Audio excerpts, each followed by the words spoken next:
Exam में बैठते हैं, अच्छा करते हैं, पेपर भी अच्छा जाता है, पर मार्क्स अधिकतर के वैसे नहीं आते जैसा वो आशा करते हैं। आखिर कमियां कहां रह जाती है? ऐसे कौन कौन से कारण हैं, कौन कौन से बिंदु हैं जिनके जानने पर हम अच्छे मार्क्स ला सकते हैं? नमस्कार दोस्तों, मैं नवीन कुमार सिन्हा एक बार फिर अपने YouTube चैनल नवीन सर के साथ उपस्थित हुआ हूं। आज इस वीडियो में हम लोग चर्चा करेंगे कि परीक्षा में अच्छे मार्क्स कैसे प्राप्त करें, कैसे लाए जा सकते हैं, वे कौन कौन से बिंदु हैं जिन पर अधिक ध्यान देकर हम परीक्षा में अच्छे मार्क्स ला सकते हैं, कोई भी अच्छे ला सकते हैं। चलिए इस चैनल को लाइक, शेयर और सब्सक्राइब करें, जिससे हमारे हजारों छात्र छात्राएं इसका लाभ उठा सकें। बिना समय बर्बाद किए आइए हम लोग उन बिंदुओं को जानते हैं जिनसे हम अच्छे मार्क्स ला सकते हैं। यह अन्य विषयों के साथ भी होगा, गणित में भी आप अच्छे ला सकते हैं, सिर्फ अन्य विषयों के साथ भी इन बिंदुओं पर अगर आप ध्यान दें तो आप अच्छे मार्क्स ला सकते हैं। तो आइए, हमने बोर्ड में एक चार्ट बना के रखा है जिसे आप देख सकते हैं कि अच्छे मार्क्स लाने के लिए किन किन बिंदुओं पर हमको बहुत ज्यादा ध्यान देना है। सबसे पहले आज की जो टॉपिक है 100% कैसे पाएं, वास्तव में अच्छे मार्क्स कैसे पाएं, इन बिंदुओं पर हम लोग चर्चा करने जा रहे हैं। ये हमारा सफलता है। सफलता के साथ हम लोग बात कर रहे हैं कौन कौन से मुख्य बिंदु हैं। तो सबसे पहले देखते हैं हम लोग, सबसे पहली बिंदु जो हमारी है उसका नाम है सिलेबस, अर्थात पाठ्यक्रम। यदि कोई छात्र किसी एग्जाम में बैठता है, यदि मान लिया आप 10th में हैं, 12th में हैं या किसी अन्य BA MA में भी हैं और आपको सिलेबस के बारे में पता नहीं है, तो आपका अच्छा मार्क्स आना संभावना नहीं है, आने की कोई संभावना नहीं है। कई बार हम देखते हैं कि छात्रों को अपने सिलेबस के बारे में कोई ज्ञान ही नहीं होता है, बस वो पढ़े जा रहे हैं। हमें अपने पाठ्यक्रम के सिलेबस को जानना है कि कौन से चैप्टर में कितना मार्क्स है, इसके बारे में जानना है, किस चैप्टर को कैसे तैयारी करना है, उनमें कौन कौन से विषय वस्तु होते हैं। तो सबसे पहले हमें अपने सिलेबस का पूरा ज्ञान होना चाहिए। ऐसा ना हो कि अगर हम मान ले जाए बैठ रहे हैं, बिहार में मैथमेटिक्स आती है 100 नंबर की, झारखंड में मैथमेटिक्स जो थ्योरी पूछता है सिद्धांतिक परीक्षा में 80 नंबर के पूछते हैं। अगर बच्चे को इस बात का ही ज्ञान ना हो कि हमें कितने नंबर्स के आते हैं, हमारा सिलेबस क्या है, तो वो अच्छा मार्क्स कभी नहीं ला सकते। तो सबसे पहले हमारे स्टूडेंट को चाहिए कि वो पहले पाठ्यक्रम अर्थात सिलेबस का पूरा अध्ययन कर ले कि हमारा सिलेबस क्या है। जैसे ही आप सिलेबस अध्ययन कर लेंगे, आपके दिमाग में एक प्रक्रिया चलना शुरू हो जाएगा। उस प्रक्रिया का नाम है मार्क्स मैनेजमेंट। सेकेंड नंबर में हम लोग पालेंगे मार्क्स मैनेजमेंट, अंक प्रबंधन। अब ये सबसे महत्वपूर्ण है। हम लोग क्या करते हैं, बिना योजना बनाए कार्यक्रम में कूद देते हैं। सुबह शाम रात दिन पढ़े जा रहे हैं। पढ़ना क्या है, कैसे पढ़ना है ये पता नहीं, कितना पढ़ना है इस पर जोर दे रहे हैं। कितना कभी महत्वपूर्ण नहीं है, महत्वपूर्ण है कैसे। और कैसे पढ़ने के लिए आपके पास होना चाहिए प्लान। अब प्लान में होना चाहिए मार्क्स मैनेजमेंट, कि अंक का प्रबंधन। आप कौन से चैप्टर पे ज्यादा फोकस करेंगे, किस चैप्टर पे ज्यादा ध्यान देंगे और उससे कितने नंबर के मार्क्स आते हैं परीक्षा में। अगर हम ये जान जाएं तो अगर हम पूरा चैप्टर नहीं कवर कर पाए तो हम एक निश्चित चैप्टर कवर कर सकते हैं, जिससे हम अच्छे मार्क्स पा सकते हैं। यदि हमारे पास मार्क्स मैनेजमेंट नहीं है तो हम सुबह उठ रहे हैं, पढ़ रहे हैं, शाम हो रहे हैं, पढ़ रहे हैं, रात भर पढ़े जा रहे हैं, जगे जा रहे हैं, पढ़े जा रहे हैं, अभ्यास किए जा रहे हैं, इनसे आप अच्छे मार्क्स कभी नहीं ला सकते हैं। आपके टेबल के सामने आपका एक चार्ट पेपर होना चाहिए जिस पर आपका मार्क्स लिखा होना चाहिए कि आपको किस चैप्टर में कितना मार्क्स पूछा जाता है। विभिन्न परीक्षाओं में पूछे गए मार्क्सों का एक विश्लेषण आप तैयार करें, थोड़ा समय दें अपनी पढ़ाई में। अगर आप चाहते हैं एग्जाम में अच्छा करना, यदि आपके अंदर यह जिज्ञासा है कि हम अच्छा करना चाहते हैं, तो सबसे पहले एक दिन पूरा टाइम दें और अपने मार्क्स का मैनेजमेंट करें कि हम कैसे करेंगे परीक्षा में तैयारी। मान लीजिए 15 चैप्टर है, हमारा 15 चैप्टर कवर नहीं हो पा रहा है, तो कैसे कितने चैप्टर को करें जिससे हम अधिकतम और संतोषजनक मार्क्स पा सकें, जिससे हम अच्छा कर पाए। इसके बाद दूसरा आता है हमारा चिंतन करना। देखिए ये बहुत इंपॉर्टेंट है। गणित के सब्जेक्ट में यदि आप मार्क्स ज्यादा लाना चाहते हो, हिंदी में लाना चाहते हो, सोशल साइंस में लाना चाहते हो, या विज्ञान में लाना चाहते हो, या किसी अन्य विषय में अधिक मार्क्स लाना चाहते हो, तो आज हमारे पास सबसे कमी है जिस चीज का, उसका नाम है चिंतन करना। हम लोग खुद बैठ करके चिंतन नहीं करते हैं, क्वेश्चन को पढ़ते हैं और अपने दिमाग में उस प्रश्न का एक काल्पनिक प्रतिबिंब नहीं तैयार कर पाते हैं। अगर यह गुण आपके अंदर पैदा नहीं हुआ है तो आप केवल उस कॉपी के समान हैं जिनमें केवल बोर्ड से उतारा गया। आप तो छापा छपाई वाले आदमी हो जाएंगे। स्कूल में गए, आपने पढ़ के उतार लिया ब्लैक बोर्ड से, कोचिंग में गए, आपने छाप लिया, टीचर्स को क्या है वो बता दिए, आपने लिख लिया। आप एक रफ कॉपी बनकर रह जाएंगे जिसकी कोई कीमत नहीं होती है। अगर आप खुद से चिंतन नहीं करते, क्योंकि आप जान लें किसी भी बच्चे की सफलता का जो भूमिका है, एक शिक्षक की भूमिका 20 से 30% ही होती है उसके निर्माण में, और शेष 70 से 80% का निर्माण छात्र स्वयं करता है। तो जो स्वयं करता है, स्वयं को खड़ा करता है, वो चिंतन करता है, विषयों के साथ चिंतन करता है, प्रश्नों के साथ चिंतन करता है, उसके साथ जीना सीखता है। और जिस दिन आप चिंतन करना सीख जाते हैं, हम लोग कहते हैं बच्चा मैच्योर हो गया और वो अच्छा मार्क्स ले आएगा, क्योंकि आपने प्रश्न के साथ जीना शुरू कर दिया। उस समय ऐसी स्थिति में जब आपकी यह चिंतनात्मक पद्धति का विकास हो जाता है, ऐसी स्थिति में यदि आपको अच्छे टीचर नहीं भी मिलते तो भी आप अच्छा कर जाते हैं। अगर आप चिंतन के गुण को छोड़ देते हैं, केवल बताए गए तरीकों को उतार रहे बना रहे, तो आप गणित बनाने तो जानते हैं, लेकिन अच्छे गणितज्ञ नहीं बन सकते, या अच्छे विचार के साथ गणित को सही रूप से प्रस्तुत नहीं कर पाएंगे। ऐसी स्थिति में यदि आप हिंदी में ही बात करें तो हिंदी विषय में अच्छा मार्क्स लाना चाहते हैं, इंग्लिश में अच्छा लाना चाहते हैं, तो आपने खुद से चिंतन नहीं किया, तो आप केवल रटंत विद्या में चलेंगे, और जब तक हम इस आश्रय में रहेंगे तो हम अच्छे मार्क्स नहीं ला पाएंगे। तो चलिए भाई, इसके मूल बिंदु आज के समय में हमको ये बहुत जरूरी है आज के बच्चों में जागृत करना। हमारे बच्चे करते क्या, ये काम कम करते हैं और सारा काम कर लेते हैं। उसके बाद है अभ्यास, प्रैक्टिस। कहा गया है कि बिना अभ्यास से कोई ज्ञान जहर के समान होता है। आपने यदि किसी ज्ञान को पाया है और बार बार उसमें दोहराव नहीं ला रहे हैं, तो आप परिपक्व नहीं हो सकते। आपने देखा होगा जब कोई व्यक्ति टाइपिस्ट बनता है, टाइपराइटर लेता है, शुरू के पहले सप्ताह उनसे आप पूछें कि उनकी स्थिति कैसी है, तो वो बताएंगे कि ऐसा लगता है कि मन करता है टाइपराइटर को उठाएं और फेंक दें, कीबोर्ड को हटा दें। इतना कठिन है उंगलियों के साथ शब्दों का तालमेल बनाना। लेकिन वही एक सप्ताह के बाद आप उनसे पूछें तो वो बोलेंगे वाह, तुमको समझ में आ रहा है, धीरे धीरे हल्का हो रहा है। तो वो कैसे आया? वो आया उनके दोहराव से, उनके अभ्यास से, उनकी प्रैक्टिस से। आपको निरंतर खुद को अभ्यास में रखना है। एक स्टूडेंट को सदैव अपने को अभ्यासरत रखना है। चाहे लोग सो गए हो, जग रहे हो, उससे कोई मतलब नहीं। आप अपने लक्ष्य के साथ हैं, आपका गोल निश्चित है। जब उस गोल के साथ आप काम करते हैं, पूरे तन्मयता से, मस्त होकर के, मुस्कुराते हुए, खुश होकर के अपना अभ्यास जारी रखते हैं, एक दिन आप सफल होंगे।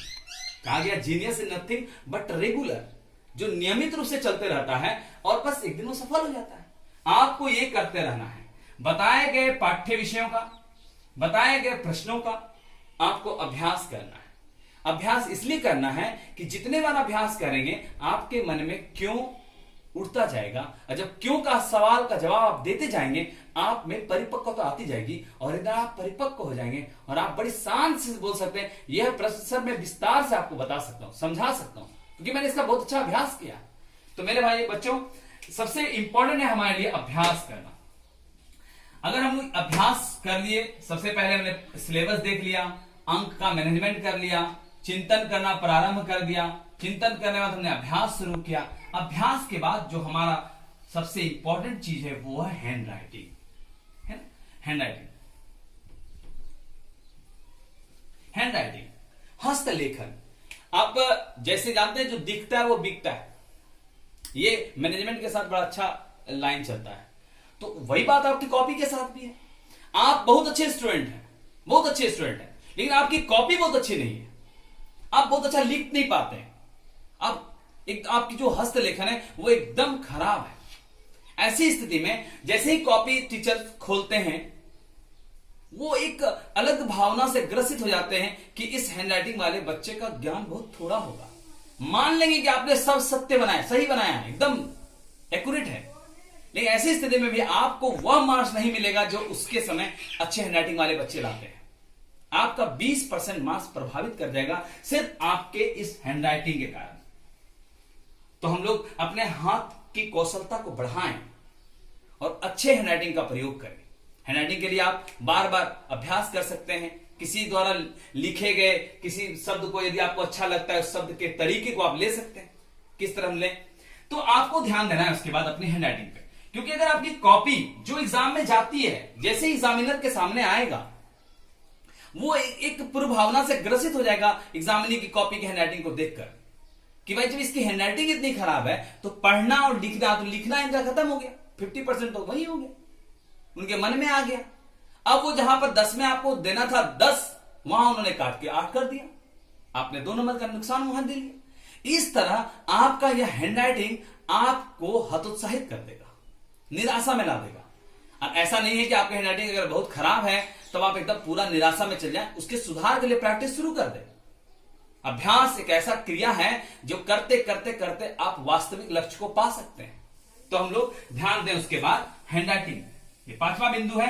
अगर आपकी हैंडराइटिंग बहुत अच्छी है तो आप अगर आंसर का गलत भी जवाब दे रहे हैं, सवाल का गलत जवाब दे रहे हैं, फिर भी आप अच्छे हैंडराइटिंग का प्रयोग कर रहे हैं, तो आपको 20% मार्क्स दिया जाएगा। यदि किसी छात्र ने उस सवाल का जवाब ही नहीं दिया, आपने दिया और एक अच्छे हैंडराइटिंग के साथ दिया, तो वो शिक्षक आप पर सहानुभूति पूर्वक भी मार्क्स देते हैं। इससे आप जो अंक नहीं आना चाहिए वो भी अंक आप प्राप्त कर लेते हैं, जो आपके टोटल मार्क्स को बढ़ाते हैं। इसके बाद हम लोग आते हैं जो सबसे इंपॉर्टेंट आती है, उसके बाद शुद्धता, एक्यूरेसी। कभी कभी क्या होता है, क्लास 10th या 12th के बच्चों के जो लिखावट है उनमें शुद्धता का बहुत अभाव होता है। लिख कुछ रहे हैं और उसकी जो लिखावट है वो गलत है, स्पेलिंग्स गलत है। ऐसी स्थिति में जो मान लीजिए अगर आपको एक गणित का कोई विषय बनाना, आपने समीकरण ही गलती लिख दिया, आपने इस तरह की बातों को गलती लिख दिया, द्विघात गलती लिख दिया, बहुपद गलती लिख दिया, इस तरह के शब्दों का प्रयोग करने लगे, तो एक भावना आ जाती है कि इस तरह के छात्र का अच्छा नंबर आ ही नहीं सकता है। तो कहीं ना कहीं शुद्धता टीचर्स को बहुत उदास करता है। जैसे ही टीचर आपकी कॉपी देखते हैं, उनमें शब्दों की अशुद्धता उनको बहुत निराशा कर देता है, निराशा में ला देता है और वो मार्क्स काटना शुरू कर देते हैं। कभी कभी हमको लगता है कि टीचर सही देखने के लिए बैठते हैं। हमें लगता है टीचर भाई कॉपी चेक कीजिए सर, सही है गलत। तो सही तो टीचर देखते ही नहीं, टीचर तो गलत देखते हैं। क्योंकि गलतियां कहां है, सही करने का प्रयास तो आपने खुद किया। उन गलतियों को खोजना और आपको उन गलतियों को बचाना है, आपको नंबर उनसे खींच कर लेना है। उनके जो मन में भात है कि भाई हम 6 देंगे, आपको उसको 8 करना है। जहां वो 8 देना चाहते हैं आपको 10 करना है, आपको खींचना है। उस खींचने के लिए आपको शुद्धता पे ध्यान देना होगा कि जितना भी हम लिखें वो शुद्ध लिखें। कोशिश करें शुद्ध लिखने का प्रयास करें, परीक्षा में शुद्ध लिखें। उसके बाद आती है एक बहुत सुंदर चीज है, स्किल, कौशल। हर व्यक्ति हर काम को करता है। आप भी उस मैथ को बनाए हैं, अगला छात्र भी वही बनाया, उसके अगला भी बनाया, सबने बनाया, सबकी अपनी पद्धतियां हैं। लेकिन एक लिखने की कौशल होती है, वे कला है। आपकी कौशलता कैसी है, इस कौशलता की परिपक्वता आपको अच्छे मार्क्स दिलाएंगे। आप कैसे लिख रहे हैं। कुछ लोग क्या करते हैं कि शुरुआत करते हैं लिखना, तो गणित में कभी कभी क्या करते हैं, उनके जो बराबर होते हैं, प्रतीकों के चिन्ह होते हैं, वो जैसे तैसे अस्त व्यस्त होते हैं। कहां रफ करना, कहां फेर करना, जहां मनता हूं कर दिए और कॉपी एक बना के रख दी। इस तरह जो आप बना देते हैं मेले की तरह, उस मेले में नंबर नहीं मिलने वाला, तो नंबर 1 हो जाएगा भीड़ में। आपको ऐसा रखना है अपने आंसर्स को, इतनी कुशलता के साथ रखना है कि देखने वाला व्यक्ति प्रभावित हुए बिना ना रहे। ये कौशलता है जो हर छात्र का अलग अलग होता है। ये ऐसे गुण हैं जो हर छात्र के अलग अलग होते हैं, कि कोई अलग तरह से प्रस्तुत कर रहा है। तो यहां पे जो कौशलता है आपकी अपनी है, जो आपकी व्यक्तिगत है। जो छात्र टॉपर्स हैं उनकी कौशलता अलग होती है, जो लूजर है उनकी कौशलता है, वो थक जाते हैं, तुरंत प्रयास करना नहीं चाहते। ऐसी स्थिति में यह कौशलता जो गुण है, स्किल, ये आपके मार्क्स को प्रभावित करता है। अगला है परिचर्चा। यदि आप चाहते हैं एग्जाम में अच्छे मार्क्स लाना, तो हम लोगों को डिस्कशन करना ही चाहिए। टीचर्स के साथ डिस्कशन करें, स्टूडेंट के साथ डिस्कशन करें। अगर आप किसी और से सीख रहे हैं तो उसके साथ डिस्कशन करें। कोई नहीं है आपके साथ डिस्कशन करने के लिए, आप अपने आप से ऐना के सामने जाएं और डिस्कशन करें। आखिर ये क्यों, ऐसा क्यों है।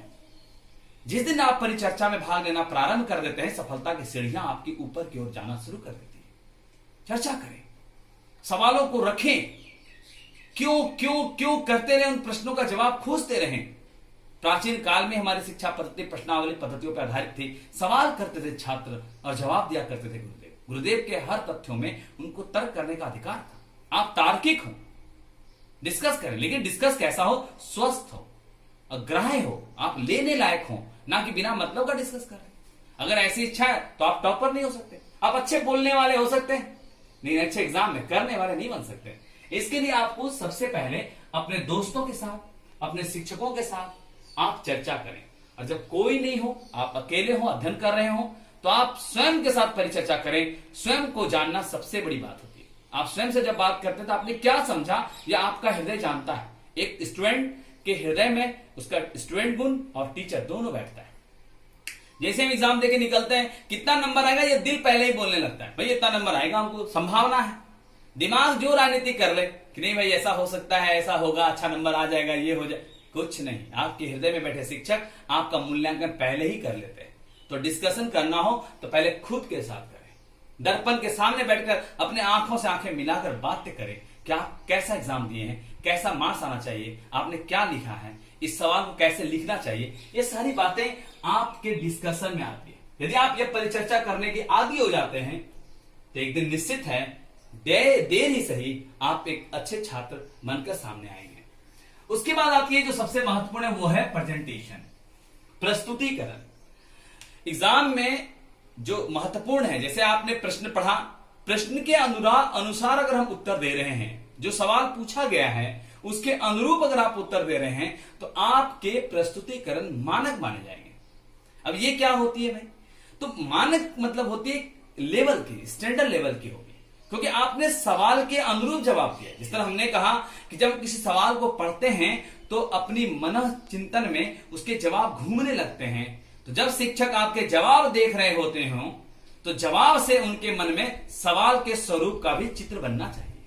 अर्थात आपका जवाब का प्रस्तुतिकरण इतना सार्थक हो जिससे कि उनके मन में वह सवाल आने लगे कि यह इस सवाल का जवाब हो सकता है। कुछ सवालों के आत्मा होते हैं जवाब में, वो अगर आप नहीं लिखते हैं तो से सारी बातें निरर्थक हो जाती है। आपने वो ही नहीं लिखा जो उसका होना चाहिए मूल बात, तो फिर सवाल का जवाब देना बेकार हो गया। शब्दों से आपने खेला, जब आप शब्दों के साथ खेलेंगे तो शिक्षक मार्क्स के साथ खेलेंगे, वो उस तरह आपको मार्क्स नहीं देंगे जितना आप चाहते हैं।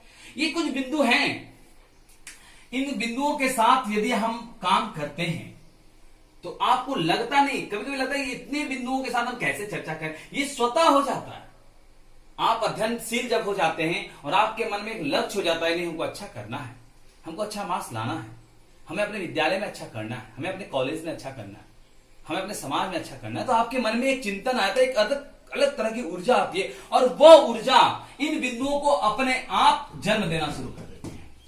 जैसे ही आप मन में ठान लेते हैं वो अच्छा मार्क्स लाना है, आप तुरंत सिलेबस का अध्ययन करने लगते हैं, आप प्लानिंग करने लगते हैं कैसे अच्छा नंबर लाएंगे, आपका चिंतन जागृत हो जाता है, आप प्रैक्टिस करना शुरू कर देते हैं, आप अपने हैंडराइटिंग पे पूरा फोकस कर देते हैं, आपकी शुद्धता पर जोर देने लगते हैं, आप अपनी कौशलता का बार बार सुधार करते हैं और लोगों के बीच चर्चा करते हैं, शिक्षकों का सहयोग लेते हैं, दोस्तों की सहायता लेते हैं और उनको सहायता देते हैं और अपनी परिस्थिति का सुधार लाते हैं, निखार लाते हैं, चमत्कार पैदा करते हैं और फिर आप अच्छे मार्क्स पाते हैं।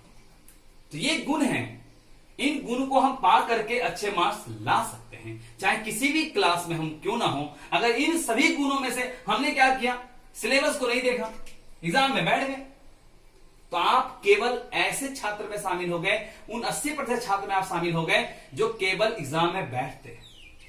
आपने मार्क्स मैनेजमेंट नहीं किया, आप भीड़ में हैं, आपको पता ही नहीं कितना नंबर आएगा, कैसे आएगा, कौन सा सवाल है, आप भीड़ में खोई हुई व्यक्ति हैं, आपको रास्ता ही नहीं पता है किस पगडंडी पे चलना है।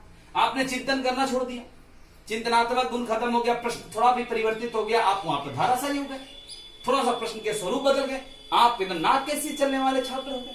अगर आपने ऐसे छात्र को अपने आप को बनाया है तो आप कभी अच्छे मार्क्स नहीं ला सकते। तो अच्छे मार्क्स लाने के लिए हमारे अंदर यह गुण आने चाहिए। उसके बाद आपकी प्रैक्टिस, मेहनत बस सोना है जो कभी फीका नहीं पड़ता। अगर आपने ये छोड़ दिया तो सब छोड़ दिया। तो आपका अभ्यास, आपकी हैंडराइटिंग जो वहां प्रस्तुति है, जैसे ही कॉपी पलटेंगे शिक्षक आपकी हैंडराइटिंग को प्रभावित करेगा, स्वतः उनके मन में आएगा कि इनको अच्छा मार्क्स देना है। यदि आपने कम भी लिखा है तो उन्होंने अच्छा मार्क्स देकर आपको अच्छे अंक प्रदान कर देंगे, आप अच्छे अंक प्राप्त कर सकते हैं। ये आपकी बहुत अपने हाथ में है, इसको आपको अभ्यास करके पा सकते हैं।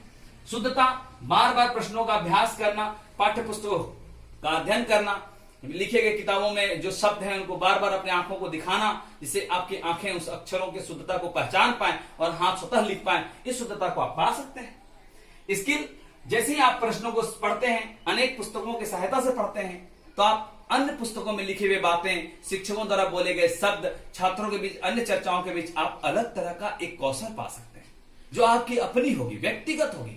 संसार में हर बच्चे अपने इंडिविजुअल गुण लेकर आते हैं।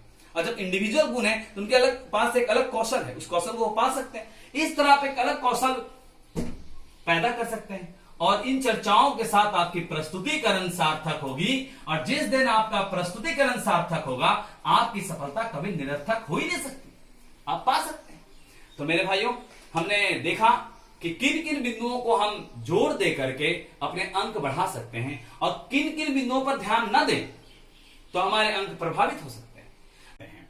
इस चर्चा को हम लोग अगले वीडियो में भी जारी रखेंगे और यह जान पाएंगे कि एक शिक्षक जब किसी कॉपी का मूल्यांकन करते हैं तो वह किन किन बिंदुओं पर बहुत ध्यान देते हैं जिनके कारण हम अच्छे मार्क्स पा सकते हैं या एक शिक्षक से अच्छे मार्क्स ले सकते हैं। चलिए, आज का वीडियो हम लोग यहीं तक रखते हैं। आप लोगों को बहुत बहुत धन्यवाद। कमेंट बॉक्स में अपनी कमेंट देते रहें जिससे हमारी उत्साह बढ़ती रहे।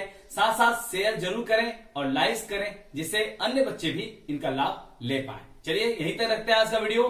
आप लोगों को बहुत बहुत धन्यवाद।